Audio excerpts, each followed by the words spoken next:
sel- Ya, selain masalah itu, di mata investor, ini kualitas pemerintahan dalam mengatasi kebijakan sudah drop ya, jatuh ya enggak. Ekonom, analis itu kan tidak bodoh ya enggak. Sementara praktek kebijakan bodoh seperti yang dilakukan seperti sekarang ini ya. Tapi yang menggerakkan ini kekuasaan, bukan akal sehat ya. Jadi di sekitar Presiden Jokowi itu banyak yang tidak berakal sehat dan melakukan praktek-praktek seperti ini ya. Dan nanti Presiden diberikan argumen ya, sehingga masuk kan Presiden bukan berasal dari ekonomi ya.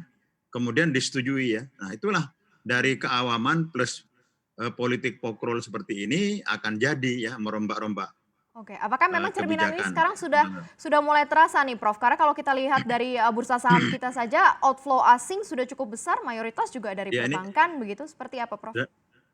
ya dunia moneter, pasar modal ya, perbankan itu investasi itu sangat sensitif ya. Tapi kelakuan kekuasaan yang tidak punya akal sehat ini tidak sensitif ya. Jadi kita sekarang kekuasaan ekonomi dibimbing oleh kekuasaan yang kualitasnya rendah. Ya. Jadi inilah serendah-rendahnya kekuasaan ya di dalam bidang politik.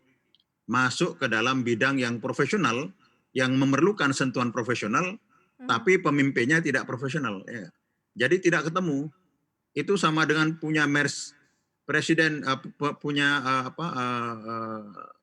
mobil yang bagus, mewah, Mercedes-Benz, tapi untuk ngangkut rumput, ya, atau untuk ngangkut batu bata. Itu nggak cocok antara perilaku pemerintahan sekarang dengan keberadaban sistem ekonomi, nggak cocok. Ya, Oke. ekonominya beradab dan berkembang, ya kekuasaannya kurang beradab sehingga melakukan politik kekuasaan seperti ini. Ya. Apakah memang tidak ada pilihan lain begitu di luar itu, kalau melihat dari kondisi Tidak akar ada, permasalahan saat ini, nggak ada Prof. Didi? argumen. Tidak ada argumen untuk mengubah undang-undang itu. Karena apa? Karena hasilnya menjaga inflasi, menjaga nilai tukar itu cukup baik.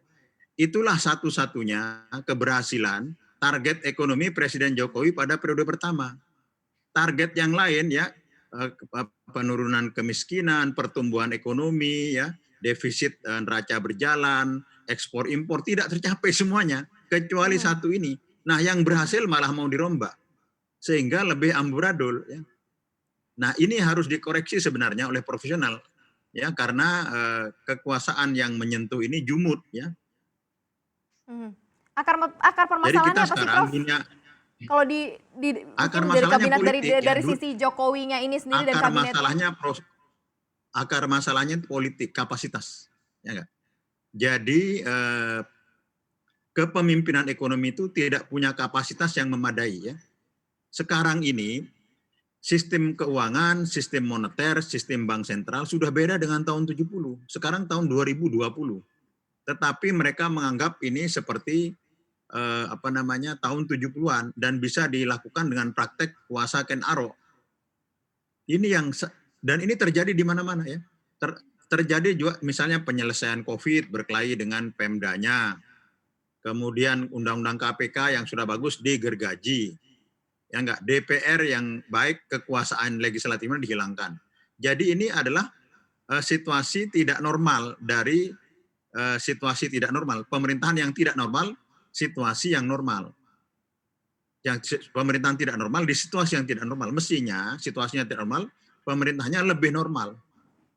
Termasuk melakukan penggergajian kepada BI ini. Ini sebenarnya bukan hal yang urgen sekarang masalah kesehatan COVID.